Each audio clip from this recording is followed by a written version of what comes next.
wewe unashangaa hilo hapo. Yaani kuna mtu jana akaamkiwa shikamoo kaitikia poa. Yaani kaambiwa shikamoo kaitikia poa.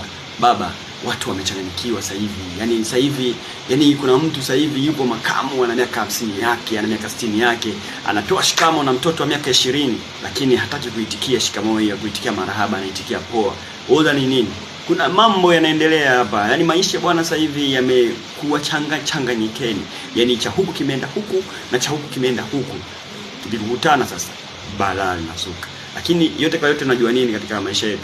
Inabidi tuishi katika ule uhalisia wa mambo, uhalisia wa kitu, uhalisia wa yale ambayo tunapaswa kuyafanya tena kwa namna moja ama nyingine. Mimi nakwambia bro, haya maisha tunaishi sasa hivi.